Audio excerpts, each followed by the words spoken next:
Vamos a hablar de la valoración de la función sistólica del ventrículo izquierdo en esta charla.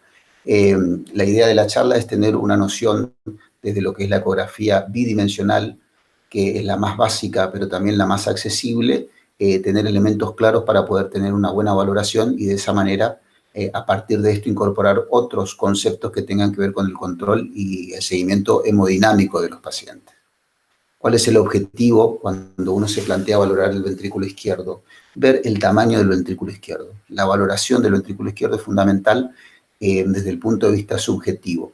¿Por qué? Porque si bien es cierto que la medición absoluta y su relación con las otras cavidades en la vista panorámica pueden ser bastante exactas, la apreciación subjetiva desde lo que es la impresión visual en la experiencia puede alcanzar el rendimiento diagnóstico de todas las fórmulas matemáticas juntas. Entonces, la valoración cualitativa es importante. También ver la función ventricular, o sea, cómo se mueve el ventrículo en relación a lo que sería su función de bomba, su función de cámara, para ver la relación que tiene en los periodos del ciclo cardíaco, nos pueden a nosotros alertar de valorar la función del ventrículo izquierdo. Y a nivel y a medida que vamos entendiendo la función ventricular, y la valoración de la función ventricular, poder entender si hay deterioros que son globales, o sea, que tienen que ver con toda la arquitectura, o que son parciales o segmentarios, que tienen que ver con partes del ventrículo izquierdo, y de esa manera arrimar o hacer un diagnóstico más específico de la patología que nos está complicando o que tiene el paciente. Esta es una vista de 4 cámaras de un corazón que es normal. Aquí vemos el ápex del ventrículo izquierdo, que lo desarrolla completamente el ventrículo izquierdo. Si el ápex es compartido con el ventrículo derecho, hablamos de una muy mala alineación o de una dilatación de las cavidades derechas. Entonces, con el simple hecho de ver esta imagen, donde el ventrículo izquierdo es elíptico, que se achica en todas sus dimensiones, tanto en la transversal como en la anteroposterior, el ventrículo derecho que es más chico, triangular y que tiene una gran excursión de su anillo tricuspidio, nos está diciendo que estos ventrículos son sanos, son dinámicos. Y las aurículas que en su conjunto son de menor tamaño que los ventrículos. Esto a simple vista uno ve que es normal, pero con todo este análisis que yo les comento podemos decir por qué es normal. Y no hemos hecho ningún tipo de medición específica de las cavidades, ni de las paredes, ni de estimación de borde endocárdico para valorar la función por método de Simpson, por ejemplo. Sin embargo, yo les estoy contando por experiencia y por la impresión visual que es un ventrículo sano. Así podemos ver comparativamente un ventrículo que no sabemos exactamente el tamaño que tiene, pero si vemos la forma que tiene, también vemos que es un ventrículo que no anda bien, es un ventrículo malo. Esta foto trata de graficar que la aurícula izquierda, que no puede entrar en todo el campo visual, en todo el área de interés, porque el ventrículo izquierdo está muy dilatado, la aurícula izquierda más todavía aún, vemos la forma que tiene el ventrículo izquierdo, la forma de una pelota, una forma con un índice de esfericidad bastante alto. Vemos la cara lateral abombada, el septum interauricular abombado y vemos la punta que es completamente redondeada. Este es un ventrículo que si yo no sé el diámetro, pero solamente viendo la forma puedo entender que es un ventrículo anormal, que tiene mala función sistólica. Si contamos, acá entre los intervalos entre los puntos más brillantes son 5 centímetros, este ventrículo tiene un diámetro transversal de casi 7 centímetros. Entonces estamos hablando de una dilatación significativa del ventrículo izquierdo. Un ventrículo dilatado es un ventrículo que no tiene buena función de cámara, buena función de bomba. En este eje largo paraesternal podemos ver la pared del ventrículo derecho, el septum interventricular y la pared posterior y el diámetro diastólico del ventrículo izquierdo. La medición del diámetro diastólico es otro dato que nos permite a nosotros certificar la función ventricular. A mayor dilatación, peor función ventricular. ¿Por qué? Porque va perdiendo su forma elíptica. Y de esa manera las cámaras de entrada y salida que se forman dinámicamente se alteran y de esa manera se altera la fracción de eyección. Los diámetros lo podemos leer, pero es importante tener en cuenta la forma y que un ventrículo que tiene más de 58 milímetros está dilatado con seguridad. ¿Cómo valoramos visualmente la función sistólica? Hemos visto la función del tamaño del ventrículo izquierdo, tanto por su tamaño medido como su forma, y ahora valorar la función sistólica. La función sistólica que tiene que ver con su capacidad contráctil. Entonces tenemos varios ítems prácticos que podemos utilizar con la vista bidimensional y con el modo M. Y pasamos a lo que sería el engrosamiento muscular en sístole, que es la excursión endocárdica. Este es un eje corto, un eje largo eje corto parasternal izquierdo, donde vemos esto que está acá, el ventrículo derecho, el septum interventricular, esto es la banda moderadora, y el ventrículo izquierdo, donde vamos a ver los músculos papilares y aquí marcando con la manito el centro de la cavidad, cómo toda la cavidad se contrae hacia el centro de ella misma. Eso es un cierre concéntrico, estamos hablando de un ventrículo que tiene todas sus paredes con buena contractilidad, nos habla de una buena contractilidad. Entonces, con esta imagen podemos decir que tiene una buena fracción de eyección, tiene una buena función sistólica. De todas maneras, no estamos analizando las bases ni el ápex del ventrículo izquierdo. Por eso las imágenes deben ser siempre complementarias y ortogonales para tener una certificación de lo que estamos hallando. En este caso, vemos un eje largo parasternal, donde vemos el ventrículo derecho, la pared libre del ventrículo derecho, el septum interventricular y su continuación con la pared anterior de la aorta, el ventrículo izquierdo, y donde el septum y la pared posterior del ventrículo izquierdo confluyen hacia el centro de la cavidad. Estamos hablando entonces de una buena función sistólica. Vemos el engrosamiento y el achicamiento de la cavidad. Aquí vemos la pared posterior de la aorta y su continuidad con la valva anterior mitral, y acá vemos la pared posterior del ventrículo izquierdo, la valva posterior mitral y la pared posterior de la aurícula izquierda. Este es un eje largo parasternal con muy buena función sistólica. Nótese cómo la valva anterior mitral casi que llega al septum interventricular, como que hace un movimiento de casi golpearlo, como un peloteo. Eso es un índice que vamos a ver, que al analizarlo podemos certificar si el paciente tiene buena función sistólica o no. Otra cosa que vamos a ver es la excursión del anillo mitral. El anillo mitral, cuando se traslada hacia el ápex, y eso tiene que ver justamente con el achicamiento en todos los diámetros de la cavidad ventricular izquierda. Cuanto mayor es la excursión del anillo, mejor es la función sistólica. Y el ángulo que se forma entre el septum y la valva septal, cuanto más agudo es, mejor es la función sistólica, porque mejor se abre y de esa manera mejor se llena el ventrículo izquierdo. Tiene que ver con el estado de precarga y tiene que ver también con su poscarga. Entonces es interesante ver, porque no lo vamos a medir estrictamente, pero si vemos que la valva anterior mitral casi que se pone en contacto con el septum, estamos viendo que ese ventrículo lo más probable es que sea muy bueno. Aquí vemos en el modo M una vista de lo que es la excursión en el tiempo del anillo mitral. Acá tenemos la parte medial, la parte lateral del anillo mitral. Esta excursión debería tener un movimiento mayor a 16 milímetros en el campo lateral. Cuanto menor es la excursión, menor es el achicamiento anteroposterior, peor es la función ventricular. Entonces, a veces si no estamos seguros, no tenemos experiencia, no tenemos una buena ventana, colocar en modo M en un punto del anillo mitral que es bien ecogénico, bien blanco, podemos tener esta imagen de modo M y de esa manera certificar por este parámetro su función sistólica. En este slide vemos la gráfica de lo que les comentaba de lo que es el ángulo mitroseptal. En esta foto, antes de analizar el ángulo mitroseptal, podemos ver la forma que tiene este ventrículo izquierdo. Una forma no bien definida de elipse, sino más bien de una pelota, de una esfera. Y eso nos pone en autos de que esta función ventricular no es buena. Lo certificamos midiendo el ángulo, ¿sí?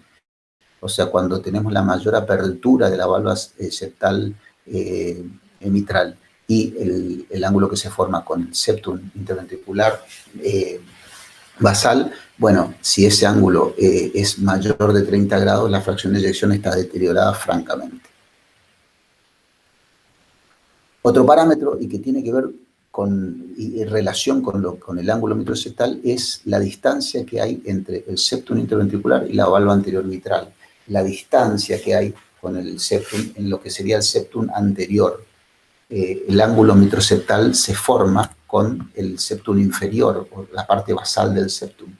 Y la distancia mitroseptal se valora el acercamiento de la valva anterior mitral a justamente el septum anterior. Si esto tiene menos de 5 milímetros es normal, casi que se toca, y a mayor distancia, peor función sistólica. Aquí vemos un valor normal y acá vemos una distancia entre el septum y la mitral aumentada. Cuanto mayor es la distancia, peor es la función sistólica. Y es un parámetro que es fácil de hacer porque hay que alinearse bien a lo que sería el septum, la pared posterior, y trazar la línea por donde va a pasar el modo M. Y de esa manera podemos ver la excursión. Es un parámetro fidedigno. A mayor distancia, peor función sistólica. Si la distancia tiene más de 2 centímetros, que es una distancia importante, la fracción de eyección es menor a 30, seguro. Menor a 25 también se lee. Y aquí vemos en forma práctica lo que es la distancia mitroseptal. Esto en un ecocardiograma normal. Y aquí en un ecocardiograma donde vemos una buena función de la pared posterior, una buena función de lo que es el septum basal, pero vemos aquinesia del septum medio, de la porción medio anterior septal. Entonces, si bien es cierto que la distancia está aumentada y no mucho, no es completamente normal. Y a grandes rasgos vemos que es un ecocardiograma con una función de contráctil bastante buena. Sin embargo, ya se ve afectada la distancia mitroseptal, por lo menos en algo que si lo medimos podemos certificar que tiene más de 5 milímetros, pero quizás tenga mucho menos que 20. Quizás sea una distancia mitroseptal de 8, 9 milímetros. Entonces, con este parámetro, donde podemos decir este es un ventrículo bueno, porque lo vemos que tiene buena contractilidad, si vemos la distancia mitroseptal, ya vemos que no es tan bueno. Es un parámetro entonces a tener en cuenta, porque si lo medimos lo podemos certificar. Ahora, cuando nos planteamos el compromiso de la función sistólica, nos tenemos que plantear la extensión o la característica. No es lo mismo tener un compromiso de la función sistólica con un deterioro severo que con un deterioro parcial y leve de la función sistólica. ¿Por qué? Porque el manejo hemodinámico claramente va a ser distinto.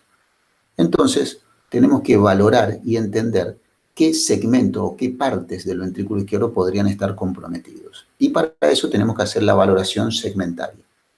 La valoración segmentaria significa discriminar las paredes o las partes que se mueven bien, ya sea por territorios o simplemente por ventanas.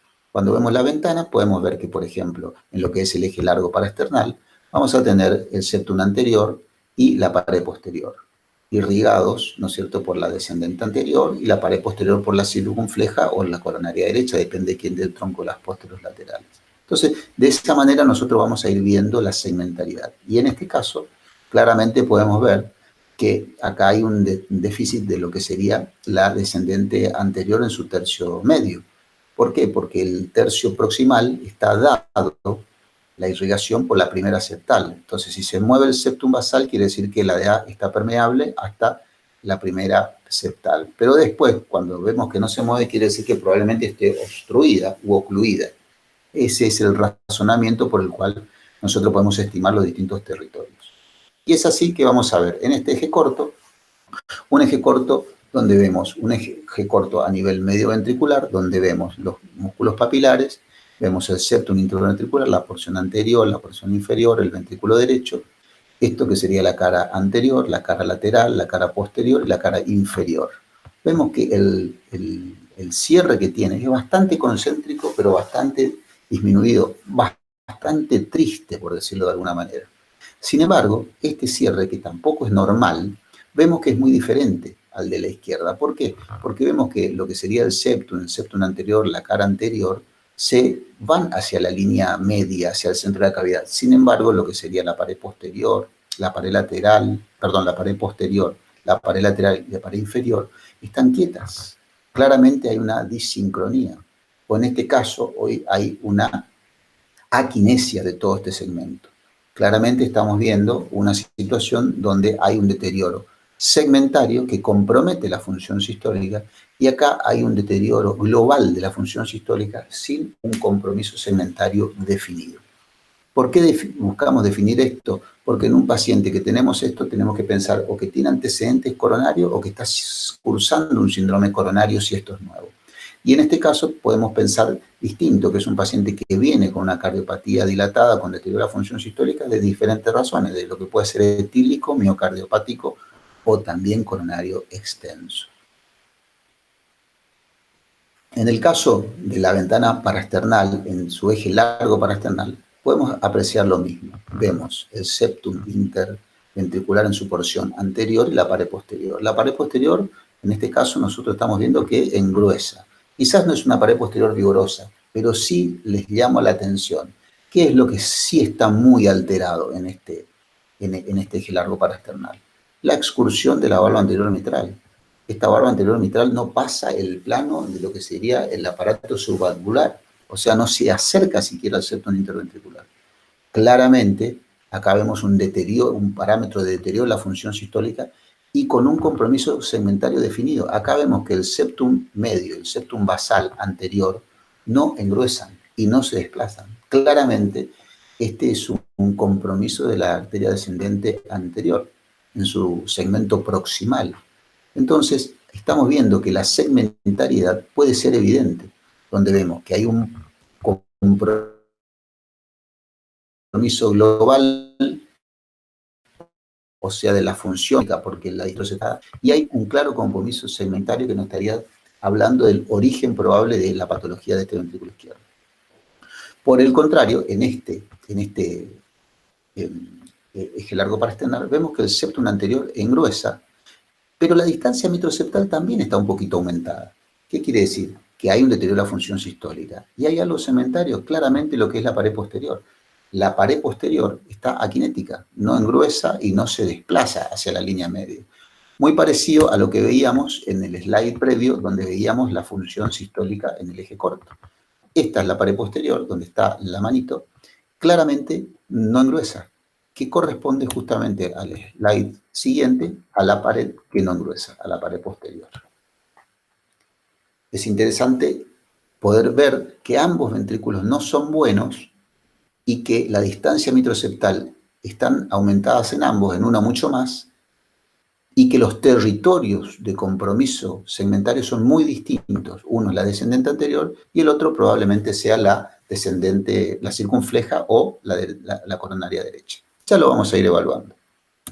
En el caso de lo que es la apreciación desde el ápex, en el 4 cámaras, acá vemos a la izquierda un ventrículo esferoide, o sea, que perdió su arquitectura de elíptico y ya con eso sabemos que es malo el ventrículo. Y un muy tenue engrosamiento endocárdico en todos lados, o sea que el compromiso es global.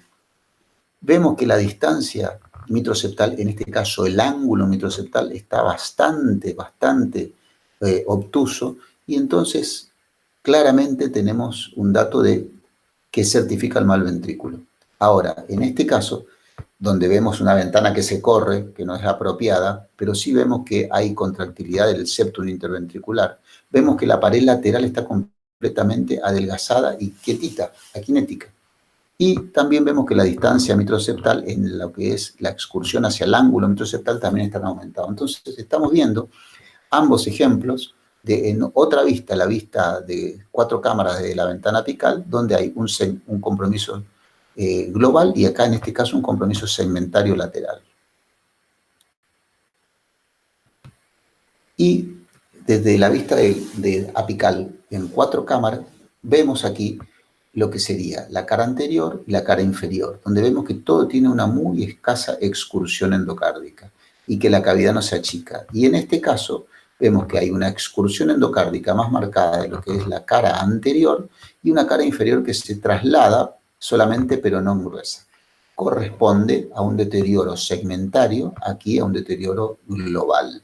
Y de esa manera vemos dos ventrículos con deterioro de la función sistólica sin compromiso segmentario y con compromiso en lo que es la cara inferior correspondiente a lo que sería la descendente posterior como irrigación. Aquí vemos un ejemplo que veíamos más temprano para refrescar la pared posterior vigorosa, un septum vigoroso y un septum medial con aquinesia. O sea, aquí vemos un quiebre en lo que es el engrosamiento. A nivel de la manito vemos que está el quiebre. Este es el segmento basal anterior septal, este es el medio anterior septal. Este está aquinético, este diría que está hiperquinético. Pero la distancia microseptal está aumentada, o sea que claramente el ventrículo tiene deterioro de la función sistólica y tiene un compromiso segmentario en la DA tercio medio.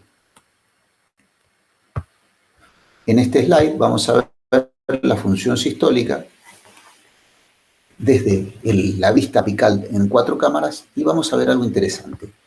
La pared lateral, el septum, la valva septal, la aurícula izquierda, y fíjense cómo el ápex, a nivel de lo que sería el septum medio y el septum apical, está aquinético y la región lateral, el segmento ápico lateral también está aquinético.